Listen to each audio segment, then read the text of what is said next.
تو غامدی صاحب کی جو شخصیت ہے اس میں جو پہلا پہلو مجھے نظر آتا ہے وہ یہ ہے کہ انہوں نے خدا تعالیٰ سے دوستی کی ہے. سلامتی ہے ان آنکھوں پہ جو ہدایت پہ نظریں جمائے بیٹھی ہیں، ان کانوں پہ جو ذکر خیر کے منتظر رہتے ہیں، اور ان قدموں پہ جو ہدایت کی راہ پہ گامزن ہیں. ہمیں طالب علم کے طور پہ ایسا لگتا ہے کہ غامدی صاحب بالکل ایک مجتہد مطلق نوعیت کے شخص ہے. یہ لوگوں کو سمجھانے کے لیے میں کہتا ہوں، لوگ کہتے ہیں بھائی خیر وہ ایک الگ بات. تو اس میں ایسے شخص کے ساتھ آپ ماشاء اللہ زندگی گزار رہے تو تھوڑا سا کوئی ایسے چیزیں بتائیں، وہ پڑھنا، ان کا مطالعہ، یہ جو سارا تحریر ان کا قرآن کی تفسیر، اور بالکل یعنی ایک تو ہمارے یہاں ثواب کی نیت سے تفسیریں لکھی جاتی ہیں تو اس میں الحمدللہ اتنا ضرورت نہیں ہے محنت کی، اور آپ سمجھ رہے ہیں نا کہ وہ ثواب کی نیت ہوتی ہے اور چلو تھوڑی سی کوئی اور اس طرح سے ہو جائے. لیکن یہ تو بالکل ایک خود ہی کنواں کھودا اور اس میں سے خود ہی پانی نکالنا. تو اس میں غامدی صاحب کے لکھنے پڑھنے کے عادات کے حوالے سے جو آپ کا مشاہدہ اور کوئی ایسا آپ کی زندگی میں واقعہ جو آپ کے لیے بہت ناقابل فراموش ہو اس علمی سفر میں غامدی صاحب کو آپ کو دیکھتے ہوئے. جی کافی چیزیں ہیں، اس لیے کہ آپ کسی بڑے صاحب علم کے ساتھ جب اتنا لمبا وقت گزارتے ہیں، اس کے گھر کا بھی حصہ ہوتے ہیں، اس کے علف و عادت کو بھی آپ جانتے ہیں، اس کے معاملات کا مشاہدہ بھی آپ کر رہے ہوتے ہیں. تو میں اب جب پیچھے مڑ کے اپنے 10-15 سال کے جو حاصلات ہیں ان کی ایک تصویر بنانے کی کوشش کرتا ہوں تو کچھ چیزیں بڑی نمایاں نظر آتی ہیں مجھے. اس میں ایک پہلی چیز یہ ہے کہ آپ اس وقت تک کوئی بڑا علمی کام نہیں کر سکتے یا فکر اسلامی کی تاریخ میں کنٹریبیوٹ نہیں کر سکتے جس وقت تک شخصی لحاظ سے آپ ایک بلند درجے کے انسان نہ ہوں. یعنی عام طور پہ لوگ یہ سمجھتے ہیں نا کہ ایک شخص بڑا ذہین ہے یا اس کا مطالعہ بہت وسیع ہے یا اللہ تعالیٰ نے اس کے اندر یہ مجتہدانہ بصیرت اور صلاحیت رکھ دی ہے، افکار و نظریات کو بنانا اور بیانیہ تشکیل دینا اور اظہار کی اس کے اندر قدرت، ملکہ اور طاقت ہے. مجھے یہ لگتا ہے کہ اللہ تعالیٰ کا جو دین ہے، جس طرح انہوں نے کہا ہے کہ کچھ لوگ ہوں جو نکلیں اس دین میں تفقہ پیدا کریں اور پھر اپنی قوموں کی طرف جائیں، تو ختم نبوت کے بعد یہ بات تو ٹھیک ہے کہ اللہ تعالیٰ کا محسوس مخاطبہ نہیں ہوتا دنیا میں اور ہدایت اور سررشتہ ان کا آخری وقت تک طے ہو چکا ہے، لیکن اللہ کے دین کو قیامت تک ریلیونٹ رہنا ہے. تو اس ریلیونسی کو برقرار رکھنے کے لیے خود اللہ تعالیٰ مخلوقات میں سے کچھ لوگوں کو اٹھاتا ہے. اٹھانے کے بعد ان کے اندر پوٹینشیل ٹیلنٹ تو ہوتا ہے، لیکن اگر وہ ایک خاص درجے میں اللہ کے ساتھ قرب اور ربط اور بندگی کا تعلق پیدا نہ کریں تو پھر ان چیزوں کا ظہور نہیں ہو سکتا. تو غامدی صاحب کی جو شخصیت ہے اس میں جو پہلا پہلو مجھے نظر آتا ہے وہ یہ ہے کہ انہوں نے خدا تعالیٰ سے دوستی کی ہے، اور اللہ تعالیٰ کے ساتھ جو ان کا تعلق ہے وہ چونکہ دنیا کے سامنے تو نہیں آ سکتا، وہ تو ایک بندے کا اپنے خالق سے، ایک عبد کا معبود سے تعلق ہے، وہ اتنا گہرا، اتنا پائیدار اور اتنا مستحکم ہے کہ جس کے بعد یہ جو کچھ علم نظر آتا ہے جس کا ظہور ان سے ہو رہا ہوتا ہے، میں اس کو ہمیشہ دیکھتا ہوں کہ یہ اللہ کی عنایت کا ایک نتیجہ ہے. یعنی اس میں انسان کا اکتساب اور اس کی جدوجہد اور اس کی کوشش یہ ثانوی درجے کی چیز ہے. جس وقت آپ اللہ تعالیٰ کے ساتھ لو لگا لیتے ہیں اور خدا کے وفادار بندے بن جاتے ہیں، اور وہ وفاداری یہ نہیں ہوتا کہ کوئی ایک دو چیزوں، وہ زندگی کا ایک آدرش بن جاتی ہے. یعنی ان کے ساتھ وقت گزار کے مجھے یہ اندازہ ہوا کہ ان کی تمام تر توجہات کا جو مرکز اور محور ہے وہ خالق کی منشا کی یافت، اس کی خواہش کو دریافت کرنا اور اس کے ساتھ اپنے تعلق کو مضبوط کرنا، اور اس کے نتیجے میں خالق ایک انسان کو جیسے دنیا میں دیکھنا چاہتا ہے، ایک ایسا انسان کہ جو لوگوں کے حقوق ادا کرے، ایک ایسا انسان کہ جس کے ہاں خالق کی جو شریعت ہے اس کی پابندی آخر درجے میں ہو، ایک ایسا انسان جو احسان کے جذبے سے سرشار ہو، ایک ایسا انسان جو اپنی آخرت کے بارے میں ہر وقت متفکر رہے، اور ایک ایسا انسان کہ جس کا اوڑھنا بچھونا وہ نماز ہو. تو مجھے یہ لگتا ہے کہ ان کو یہ جو ایک اتنا بڑا امپیکٹ نظر آتا ہے. لوگ عام طور پہ جو خود غامدی صاحب سے ہم نے دیکھا ہوگا زیادہ جو لوگ متاثر ہوتے ہیں وہ جدید پڑھے لکھے لوگ متاثر ہوتے ہیں، یہ سیکولر لوگ کہیے یا جنہوں نے کوئی موسیقی پہ رائے سن لی ہے یا پردے پہ رائے سن لی ہے، تو ان کو لگتا ہے کہ یار یہ ہمارے پیکج میں فٹ ہوتا ہوا آدمی ہے. لیکن مجھے یہ لگتا ہے کہ جب ان کے سامنے غامدی صاحب کی پوری تصویر آئے گی نا، یہ جو پیکج وہ پورا دے رہے ہیں، تصویر تو وہ مایوسی کی جگہ پہ جائیں گے. اور میں یہ بات اکثر کہتا ہوں، لوگ مجھے کبھی کبھی کہتے بھی ہیں، دوست احباب کو بھی، جو طنز تاریخ چلتا رہتا ہے کہ یار مغرب آپ لوگوں سے بڑا خوش ہے. تو میں نے کہا میں اس کی نفی نہیں کرتا، ہو سکتا ہے اس وقت جو ہمارے نتائج فکر ہیں وہ مغرب کے جو اس وقت توقعات ہیں ان کے مطابق ہوں، ہو سکتا ہے وہ چاہتے ہو مسلمان انلائٹنڈ ہو, مسلمان ہتھیار نہ اٹھائیں, وہ سب ہو جائے, اور ہماری فکر نے اس کو ایک علم ہی دے دیا. لیکن جیسے آپ ان کو مہذب فاتح کہا امریکہ کا, بہت خوش ہوگا امریکہ. ہاں امریکہ بہت خوش ہے ذاتی طور پر. لیکن مجھے لگتا ہے, میں ان کو کہتا ہوں کہ اگر یہ مغرب کے علم میں ہمارا پورا پیکج آ جائے نا, ہاں جس کے ورلڈ ویو میں خدا نہیں نکل سکتا اور ان کے ورلڈ ویو میں خدا کی وفات ہو چکی ہے, ہاں ایسا ہی ہے, تو یہ ہماری فکر کبھی بھی انہیں قابل قبول نہیں ہو سکتی. تو پہلی چیز جو آپ نے پوچھی مجھ سے کہ غامدی صاحب کہ یہ شب و روز معمولات, اس میں ہر چیز ابتدا سے انتہا تک, دن میں سفر ہو, کمٹمنٹس ہوں, معاملات ہوں, ان میں اصل اہمیت خدا سے تعلق اور نماز کی ہوگی. یہ چیزیں آگے پیچھے نہیں ہو سکتی, ان کے یہاں کوئی کمپرومائز کی گنجائش نہیں ہے. یہ باقی سب چیزیں نفل نوعیت کی چیزیں ہیں جو زندگی میں چل رہی ہوتی ہیں. تو اللہ تعالیٰ نے پھر اس کی عنایت کرتا ہے اللہ تعالیٰ, اور اس کے نتیجے میں وہ علم نافع عطا کرتا ہے, اور پھر اس کی برکات اور ثمرات آپ کو نظر آتے ہیں.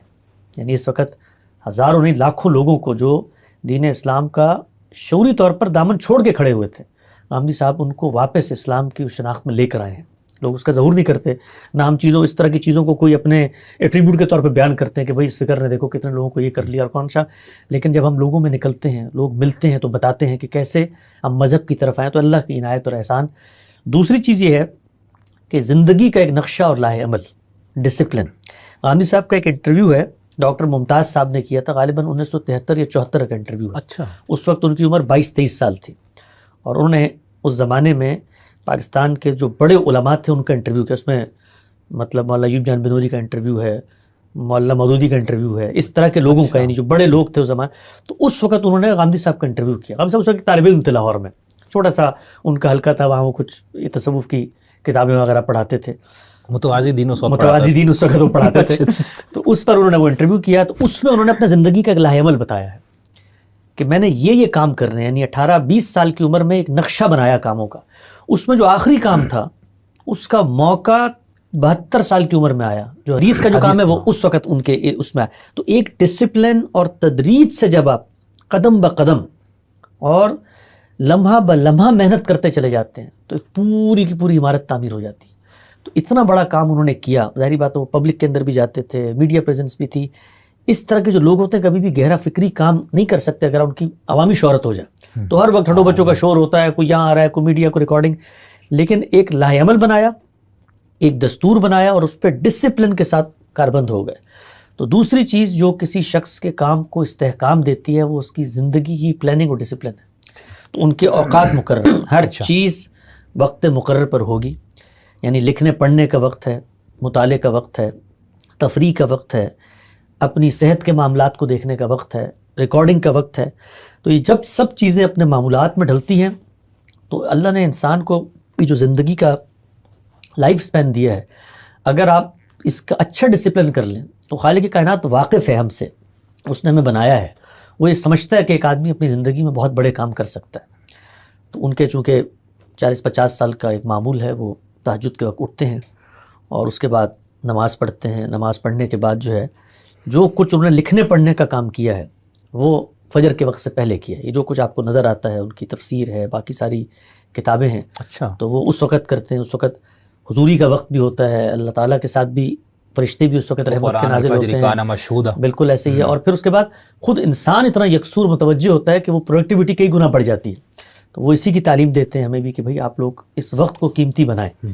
تو وہاں اس وقت میں وہ لکھنے پڑھنے کا کام کرتے ہیں. تو ایک معمولات ہے, ایک ڈسپلن ہے زندگی میں جس نے یہاں تک ان کو پہنچایا ہے. اور تیسری چیز جو مجھے لگتا ہے جو ان کے کام کو ریلیونٹ رکھے ہوئے ہے آج تک, وہ ہے اپنے افکار و نظریات کا کرٹیکل جائزہ. یہ میں نے بہت کم لوگوں میں دیکھا.